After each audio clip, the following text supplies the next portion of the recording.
mal que dizer de nós. Exorto os servos a que se sujeitem a seus senhores e em tudo agradem, não contradizendo, não defraudando, antes mostrando toda a boa lealdade, para que em tudo sejam ornamento da doutrina de Deus, nosso Salvador. Oremos. Querido Deus, Tu és santo, Tu és bom. Estamos na Sua presença para que o Senhor nos abençoe com a Sua palavra. Nos dê graça, nos dê capacitação, nos dê unção, nos dê um coração aberto e obediente à Tua palavra. Abençoe do menor ao maior. Abençoe do mais jovem ao mais idoso. Abençoe aqueles que estão assistindo e aqueles que assistirão pela internet essa mensagem. Que ela não volte vazia. E abençoe a Tua igreja nas demais causas. O Senhor é bom e a nossa vida está nas Suas mãos. Em nome de Jesus. Amém. Nesse capítulo, Paulo está falando a Timóteo sobre a sã doutrina, a Tito, sobre a sã doutrina, ou seja, como ensinar a igreja de forma saudável. E quando a gente fala de ensinamento, não é apenas ensinar conceitos, mas ensinar procedimento. Doutrina envolve aquilo que a gente acredita, aquilo que a gente sabe a respeito de Deus, mas também a forma como vivemos, ou seja, como colocamos em prática aquilo que aprendemos a respeito de Deus. E nesse texto aqui, Paulo está dando orientações a Tito para que ele possa instruir os diversos grupos da igreja. Então veja, a doutrina, o ensinamento deve ser dado a todos os tipos de pessoas. Todos os crentes precisam ser instruídos, independente do gênero, independente da faixa etária e independente das circunstâncias. Paulo vai estar falando a Tito dar cuidado especial aos senhores, às senhoras, aos jovens e aqui no capítulo 9 aos escravos. A palavra servo, ela não tem o sentido de, ela poderia ser melhor traduzida como escravos, ou seja, não é uma servidão, tal como a gente viu em alguns momentos da história, mas aqui fala de escravos mesmos, pessoas que eram privadas da sua liberdade, pessoas que não podiam decidir seu próprio destino, pessoas que muitas vezes sofriam opressão e exploração, mas que criam em Jesus Cristo, eram membros da igreja, mereciam todo o cuidado pastoral que Tito deveria dar a eles. Ou seja, se Deus não faz acepção de pessoas para salvar, nós também não fazemos acepção de pessoas para ministrar. É a doutrina toda para todos os homens, para todas as pessoas. Isso e em especial esse texto mostra que, independente da circunstância que eu esteja passando, eu ainda posso viver uma vida que glorifique e agrade ao Senhor. A gente não é responsável por aquilo que fazem conosco. O escravo não tinha culpa das maldades do seu senhor, mas nós somos responsáveis em como nós vamos reagir àquilo que fazem conosco. Então aqui Paulo está ensinando que mesmo em circunstâncias adversas, mesmo quando te dão o mal, você não deve pagar o mal com o mal, mas pelo contrário, você paga o mal com o bem. E aqui deixa eu fazer uma observação. A Bíblia não aprova a escravidão. Todo homem é imagem e semelhança de Deus. O que a Bíblia, esse texto aqui não justifica a escravidão, como algumas pessoas no passado usaram mal alguns textos de Paulo, alguns textos do Antigo Testamento para dar apoio ao regime da escravidão. Mas o que Paulo aqui ensina é que mesmo que você esteja vivendo circunstâncias desfavoráveis, adversidade, ainda assim você pode glorificar a Deus com a sua vida. E a própria carta de Paulo a Filemon demonstra como o evangelho é anti-escravagista e como ele trazia em si a própria ruína num sistema econômico baseado em escravos, especialmente quando o escravo pagava o mal com o bem. E o apóstolo Paulo ensina lá em Romanos que quando você paga o mal com o bem, você acumula brasas vivas sobre a cabeça do seu ofensor. Ou seja, quando você não paga na mesma moeda, o agressor fica incomodado.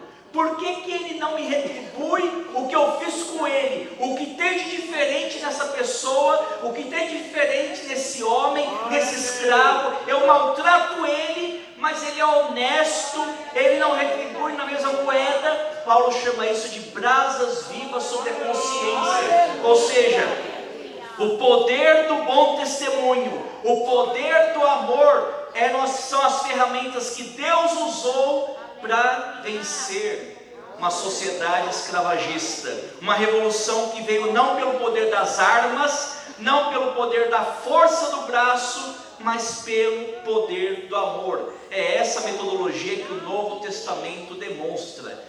Só que aqui Paulo fala que não somente é possível que pessoas sofrendo opressão consigam ser bons crentes, glorificar a Deus com suas vidas, mas aqui Paulo faz uma comparação lindíssima. Olha, sirvam bem seus senhores, procurem agradá-los, não batam boca com eles, não roube, sejam leais, porque assim você vai ser um ornamento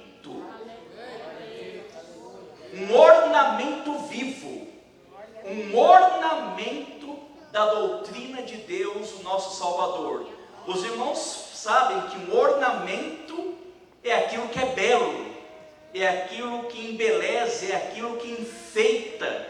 Quando uma noiva vai para o altar, ela vai ornamentada, ela quer ter sobre si aquilo que traz beleza. Então veja só como Paulo fala, para esses que eram excluídos, que eram rejeitados pela sociedade, mas diante de Deus eles eram como joias raras, ornamentos que revelavam a beleza de Deus ao mundo através das suas atitudes. Ou seja, como Almeida século 21 traduz de forma tão linda: exorta os servos a que sejam submissos aos seus senhores em tudo, agradando-os sem reclamar, que não furtem, em vez disso devem demonstrar perfeita lealdade, para que em tudo mostrem a beleza de Deus, nosso Salvador.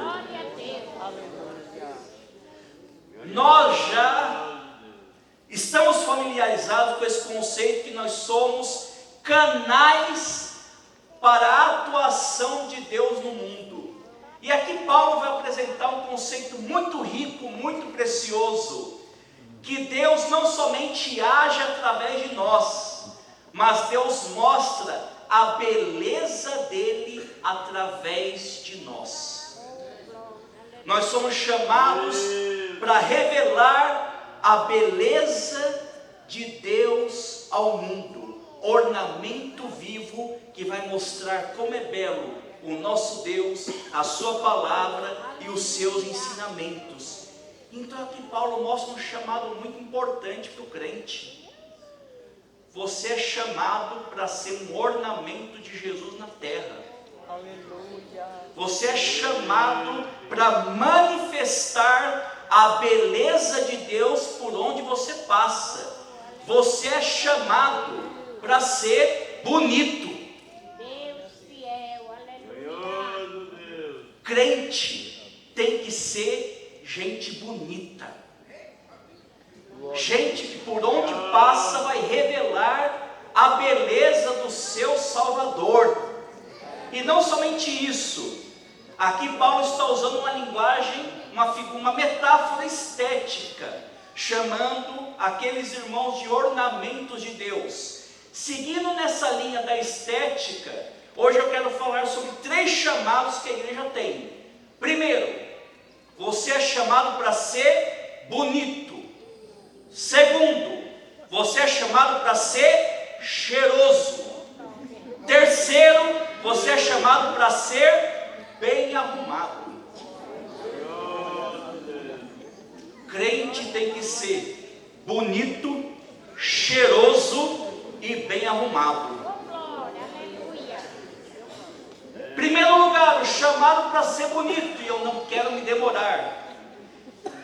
Existia um teólogo chamado Hans Urs von Balthasar que entendia o seguinte: o ato de Deus salvar, o ato de Deus resgatar, o ato de Deus redimir, quando Deus faz isso, Ele está restaurando a beleza da sua criação.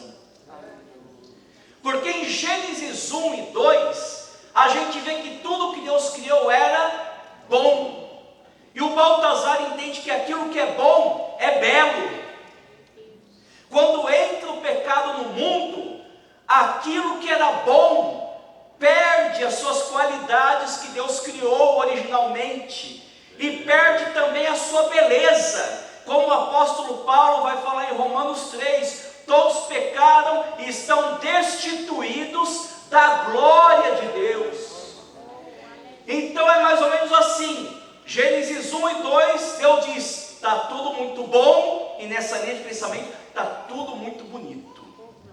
Quando entra o pecado no mundo, tudo fica ruim, e tudo perde a beleza, porque Deus não criou doença, Deus não criou velhice, Deus não criou a morte, Deus não criou a enfermidade, Deus não criou a desigualdade, Deus não criou a poluição.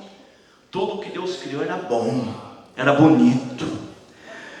Mas Deus não fica de braços cruzados e diz que levantaria um descendente da semente da mulher que iria esmagar a cabeça da serpente, ainda que com o custo da dor que ele sofreria. Então sabe o que quer dizer? Deus diz: eu criei bom, ficou ruim, mas vai ficar bom de novo através de Jesus Cristo. E o que é a história bíblica, se não um grande parênteses entre Gênesis 3 e Apocalipse 20, porque entre Gênesis 3 e Apocalipse 20, nós vemos o trabalho de Deus em resgatar a bondade, a qualidade, a glória, a virtude do universo que Ele criou. E em Apocalipse 21 e 22 nós vemos de volta a árvore da vida que dá os frutos em seu tempo. A árvore lá de Gênesis 1 e 2 volta, porque voltou tudo a ficar bom novamente. Nós temos uma esperança, nós temos um futuro de glória, um futuro de bênção e um futuro de beleza, onde Deus habitará com seu povo. Nós o veremos face a face, não haverá morte, não haverá pranto. O passado será passado, e nesse meio tempo, com quem Deus pode contar? Com a igreja, que aceitou o descendente da mulher, que agora teve seus pecados perdoados, está sendo transformado de glória em glória pelo poder do Espírito Santo. Então sabe como Deus olha o mundo? Deus olha o mundo dividido em dois, entre aqueles que estão em Cristo e aqueles que não estão em Cristo, ou aqueles que, como diz Romanos 1, nenhuma condenação há para quem está em Cristo Jesus nosso Senhor. E para esses Deus olha e diz: está voltando a ficar bom, está voltando a ficar bonito, porque Paulo escreve lá em Romanos 8, que Deus nos salvou para que nós fôssemos ficando cada vez mais semelhantes à imagem de Jesus Cristo.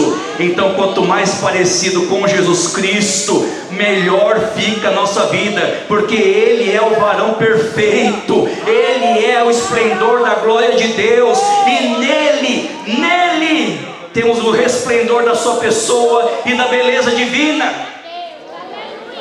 Então você é chamado para ser bonito, porque as feições de Cristo Jesus serão formadas em você. O Antigo Testamento dava muita ênfase à beleza. Quando Deus manda Moisés construir o tabernáculo, Moisés, faz como eu te falei. Para quê? Para ser bonito. Aleluia. Moisés faz as roupas de Arão, do sacerdote, e é para ser glória e ornamento. O culto tem que ser bonito. E não é à toa que no Salmo 29, o salmista fala que o desejo dele é adorar ao Senhor na beleza da sua santidade. A ideia bíblica de beleza é aquilo que é bom, aquilo que é belo e aquilo que é bom. É por isso que você é chamado para ser bonito.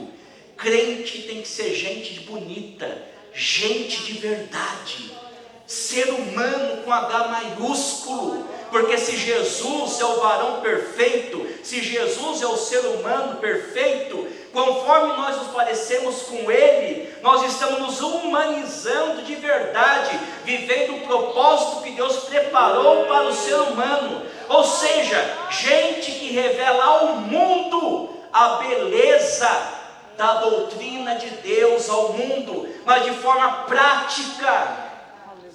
A gente mostra mais que o nosso credo, mais do que as nossas palavras, nós mostramos a nossa vida. E aí o mundo olha e fala: aquele irmão, que gente bonita, que ser humano agradável, que pessoa diferenciada. Sabe que nem quando José se apresentou diante de Faraó, e Faraó ficou de boca aberta e disse: aonde mais nós acharemos alguém como ele, sábio, inteligente, e que o Espírito de Deus está sobre ele? É esse tipo de pessoa que nós somos chamados para ser. Oh, aleluia! Oh, aleluia! Por isso que Paulo fala que nós somos a carta de Deus enviada ao mundo. A tua vida é uma carta escrita pelo Deus vivo, e o mundo vai ler essa carta. E olha, Deus não escreve garrancho, aquilo que Deus faz é bonito. Existe uma relação entre feiura e pecado, porque se a santidade do Senhor é bela, e quanto mais ela repousa sobre nossa vida, a gente revela a beleza de Cristo, mais o pecado me afasta da virtude, da graça, da unção, da humanização. Irmãos, não é à toa que Paulo fica horrorizado quando ele escreve para as igrejas que ele fundou, e vê que as igrejas não estão andando no caminho que ele ensinou, que as igrejas não estão cumprindo a sua vocação, não estão vivendo à altura do nome de Jesus Cristo. Paulo fica horrorizado ao ver que os gálatas se afastaram da fé e abraçam o legalismo. E ele até fala: escuta, vocês estão percebendo como vocês vivem? Vocês estão vivendo de forma carnal. Vocês estão arrotando santidade, mas são um bando de carnais. Vocês estão brigando uns com os outros, e se não tomarem cuidado, vão devorar uns aos outros. Paulo fica horrorizado quando ele escreve aos Coríntios, e ele vê o tanto de divisão que havia na igreja, o tanto de irreverência que havia na igreja, o tanto de imoralidade que havia na igreja. O apóstolo Paulo é obrigado a falar: escuta, não se enganem, os injustos não vão herdar o reino de Deus. O autor aos Hebreus escreve dizendo: vocês já deviam ser mestres. E eu tenho que voltar a dar leite para vocês. Isso é inadmissível. Por quê? Porque somos chamados para algo melhor. Somos chamados para viver de um jeito melhor. Somos chamados para ser pessoas melhores. crente tem que ser gente bonita. Crente não pode ser gente feia, que vive em intriga, em maledicência, em rancores, em mesquinharia, em ambições irrefletidas. Você foi chamado para algo melhor que isso, e o Espírito de Deus tem ciúme de você. Eu não sei quanto a você, mas quando eu lavo algo, eu gosto de ver aquilo limpo. Jesus lavou você. Jesus está embelezando você. Ele não quer que você se deforme, porque o apóstolo Paulo fala: tudo que eu faço pela igreja é para apresentá-la como uma noiva perante seu noivo Cristo, adornada, sem mácula, ou seja, bonita, sem ruga ou coisa semelhante. Além disso, a Bíblia fala em Efésios capítulo 8 que somos salvos pela graça, por meio da fé. É dom de Deus, não vem de nós, e nós somos feitura dele para as boas obras. Ou seja, eu não sou salvo pelas boas obras, mas se eu sou salvo, eu pratico boas obras que serão luz, que farão as pessoas glorificarem ao Pai que está nos céus. Mas a palavra feitura em grego é poema, que é da onde vem a palavra poema. Paulo está usando uma expressão tão bonita, ou seja, você é a obra de arte de Deus no mundo.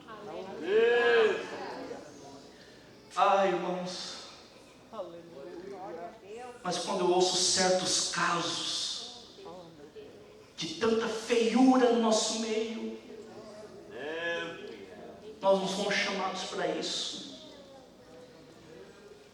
Tantos pecados e divisões e contendas que revelam a carnalidade mais grotesca, mais em conversa de gente que parece que não está acertando no básico, que não entende quem tem que perdoar como Jesus perdoou, que ser crente é acima de tudo amar a Deus e amar o próximo.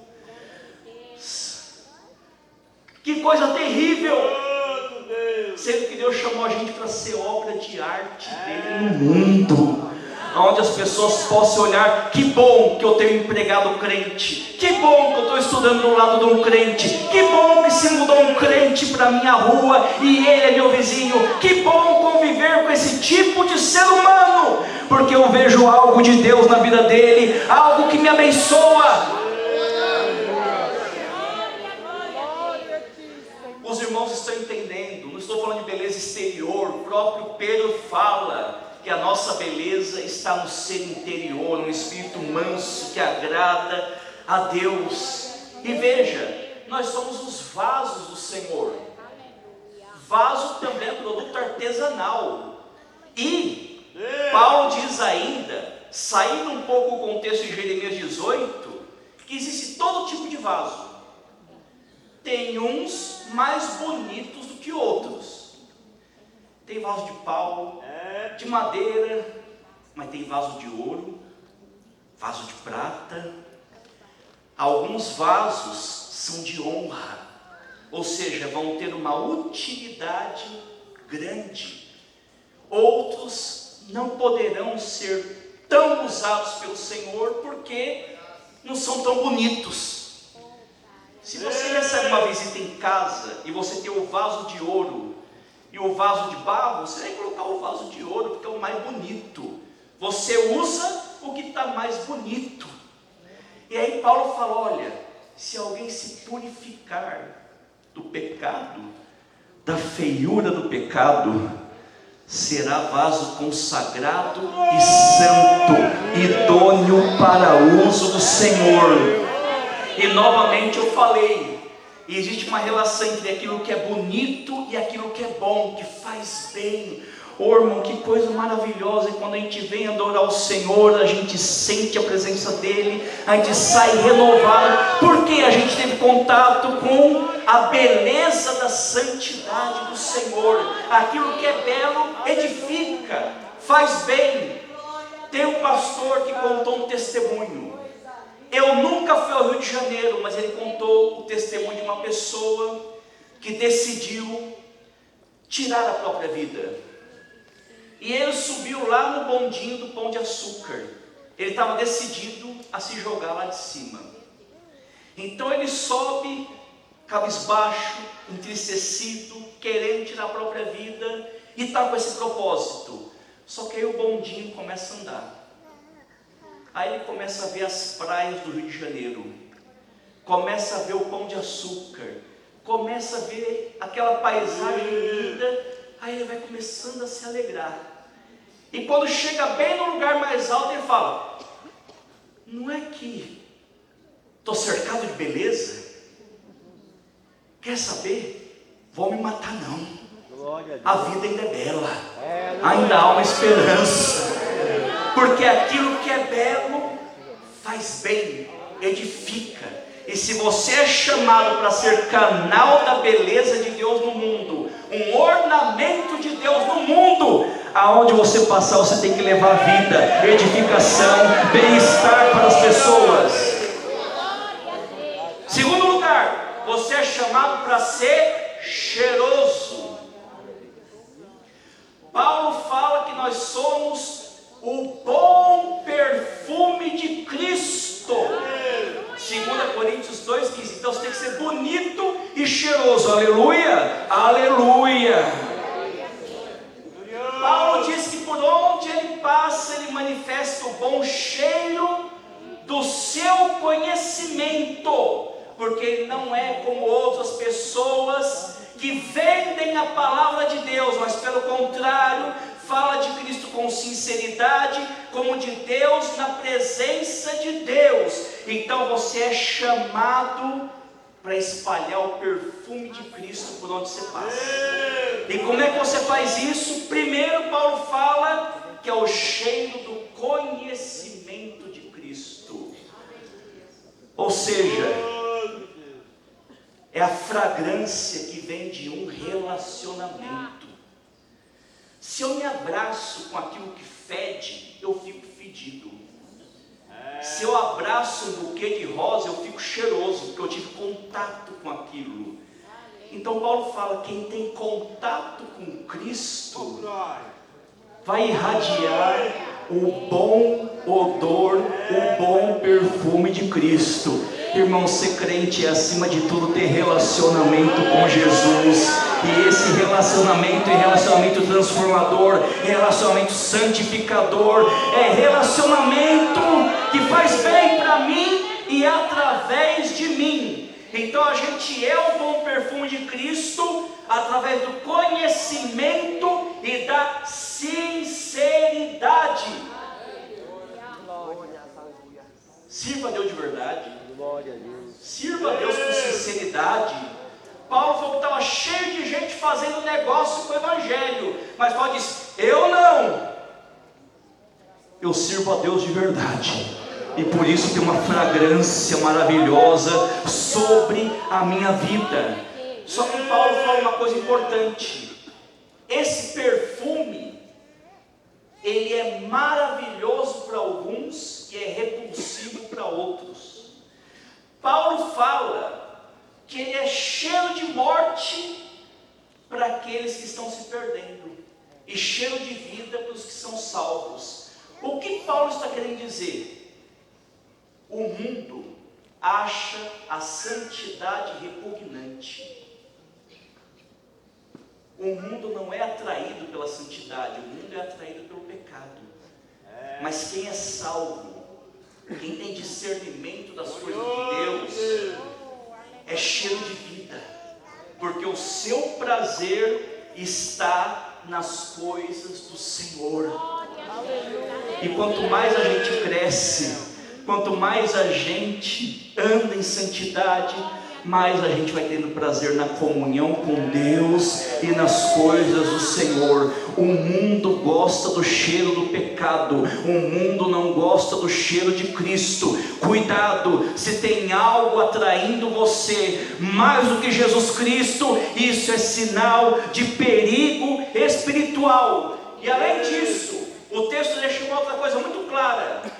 Se existe uma relação entre pecado e feiura, existe uma relação também entre repugnância e pecado. Ou seja, por onde você passa, você deixa um rastro.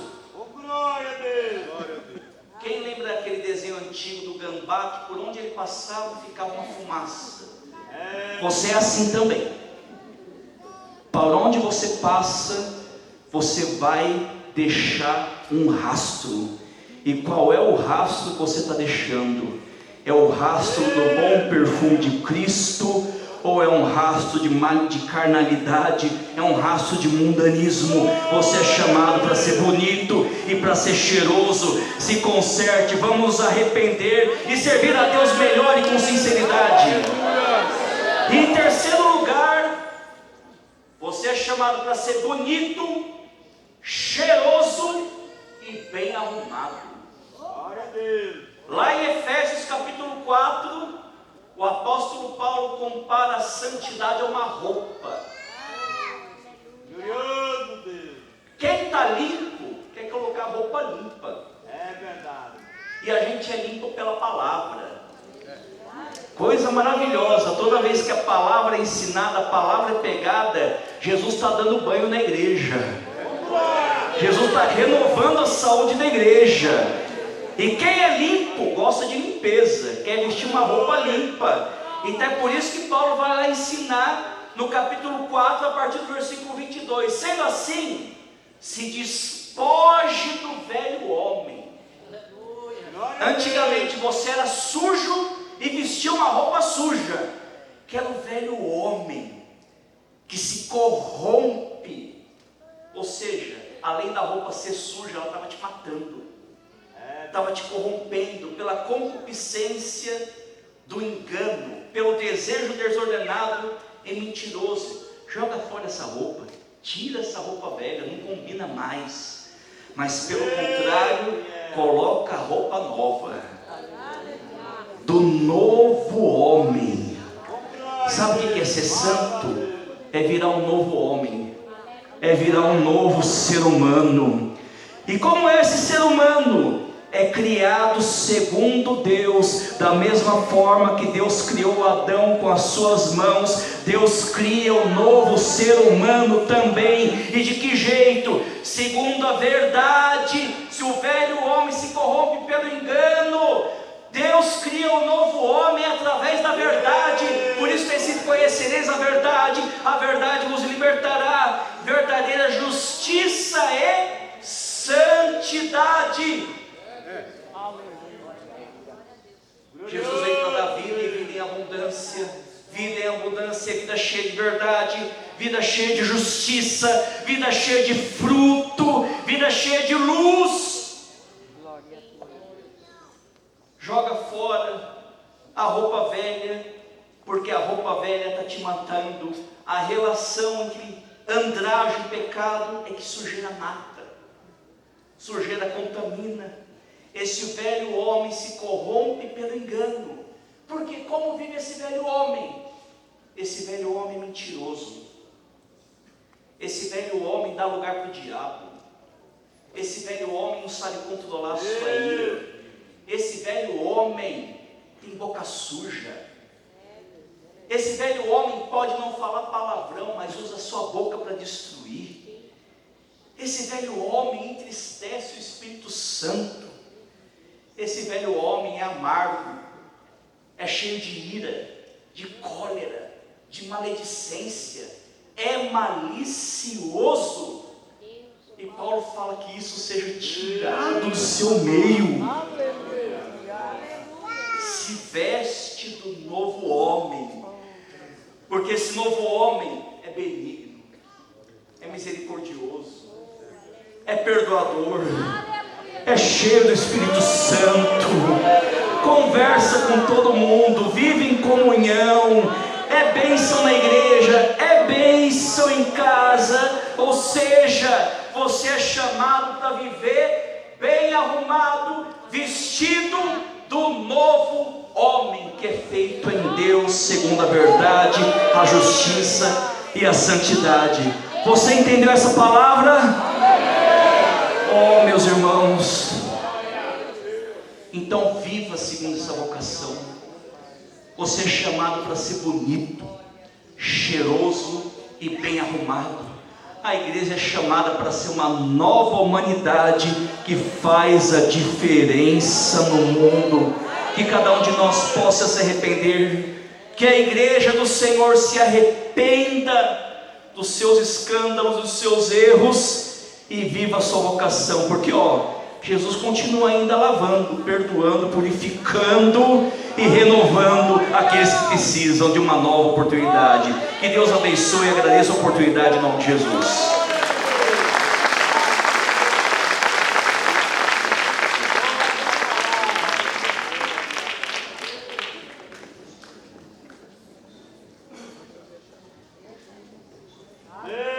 Graças a Deus, meus amados irmãos, a paz seja a igreja. Deus abençoe o pastor Vitor por esta palavra nessa noite. Deus abençoe você, todo o seu esforço, todo o seu empenho para estar conosco nesta noite, com a participação da Regional 4, com sede lá no Jardim São João, pastor Ademir. E já vamos apresentar sede da Regional, pastor Ademir, aqui presente, juntamente com o Sub-1 Boldança e Cristina. Onde estão os irmãos? Nosso irmão Joemilson, nosso irmão Paulo Correia. Graças a Deus, bela cooperação, Deus abençoe, pastor Ademir. Bairro dos Lavos.